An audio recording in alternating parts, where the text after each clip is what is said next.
अस्सलामुअलैकुम सफ़ी न्यूज़ में खुशामदीद। सऊदी अमन आम यानी सऊदी पुलिस ने कल और आज दो बड़े ग्रुपों को गिरफ्तार किया है। जो दूसरा आज जो ग्रुप गिरफ्तार हुआ है उसमें पाकिस्तानी और इंडियंस बड़ी तादाद में शामिल है। 43 अफराद पर मुश्तमिल ये ग्रुप था जो गिरफ्तार किया गया। ये लोग कितना बड़ा क्राइम कर रहे थे वो भी आपके साथ शेयर करते हैं, वीडियो को पूरा ज़रूर देखें। इसके अलावा आपको बताते चले कि अमन आम बहुत सारे बंदों को गिरफ्तार करते हैं, लेकिन ये जो दो ग्रुप में कवर कर रहा हूँ ये बहुत ही बड़ी ग्रुप है, तो इस वजह से इस पर वीडियो बना रहा हूँ। कल जो अमन आम ने ग्रुप गिरफ्तार किया वो आप अपने स्क्रीन पर देख पा रहे हैं। उसमें 24 अफराद गिरफ्तार हुए हैं और ये लोग कर क्या रहे थे कि जो पब्लिक मकामात है वहाँ पर जो लोग वॉकिंग के लिए आते थे, घूमने फिरने आते थे, ड्राइवर आते थे, तो उन सबको ये तंग करते थे। शिकायत मिलने पर ताइब की जो पुलिस है उन्होंने 24 अफराद पर मुश्तमिल ये ग्रुप गिरफ्तार किया और अपने ऑफिशियल ट्विटर अकाउंट पर कहा कि इनके खिलाफ मुकदमा दर्ज कर दिया गया है। ये कल का रिपोर्ट था। आज अमन आम ने जो बड़ा ग्रुप गिरफ्तार किया है वो उसकी स्क्रीनशॉट भी आप अपने स्क्रीन पर देख पा रहे हैं। 43 बंदे गिरफ्तार हुए हैं। सऊदी हुकूमत का रिपोर्ट में कहना है कि इसमें पाकिस्तानी और इंडियन शामिल है, किसी और मुल्क का जिक्र नहीं किया गया। और ये जो 43 अफराद पर मुश्तमिल ग्रुप है ये जो गिरफ्तार हुआ है, ये लोग कर कुछ ये रहे थे कि लोगों के बैंक अकाउंट हैक करके उनसे रकम निकलवाते थे।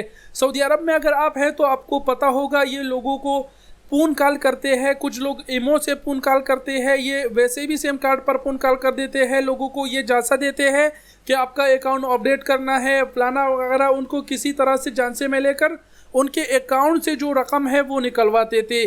तो सऊदी हुकूमत ने यहाँ पर रिपोर्ट जारी किया है और कहा है कि 43 ये अपराध गिरफ्तार हुए हैं जो पाकिस्तानी और इंडियन इनमें शामिल हैं। इसके अलावा कहा गया है कि इनके कब्जे से 46 मोबाइल फ़ोन्स भी बरामद हुए हैं।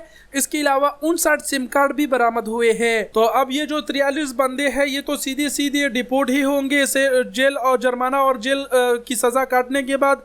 लेकिन यहाँ पर सवाल ये है कि ये अपने ही बंदे अपने ही मुल्क के लोगों को लूटने पे तुले हुए हैं। समझ नहीं आ रहा ये लोगों की क्या सोच रखते हैं जो ऐसा कर रहे हैं। भाई बाहर मुल्क में अगर हम अपने मुल्क की बंदा देखते हैं तो सोचते हैं कि हमारा देशी है, लेकिन इन जैसे लोग करते क्या है कि उनको फोन कॉल करके उनको जासा देके उनके अकाउंट हैक करके उनसे चोरी कर देते हैं। वाह क्या बात है। खैर जो भी हो, जो बुरा काम करते हैं, गैर कानूनी काम करते हैं, उनके साथ एक न एक दिन तो ऐसा होना ही है। अब ये तो कन्फर्म है ये लोग डिपोर्ट होंगे और उम्र भर के लिए जो है ना वो सऊदी अरब पर ब्लैकलिस्ट हो जाएंगे। वीडियो के आखिर में मैं ये कहना चाहूंगा कि अगर आपका भी सऊदी अरब में कोई बैंक अकाउंट है तो कोई भी फोन कॉल जो है बैंक नहीं करती कि आप अपने अकाउंट अपडेट कर लो।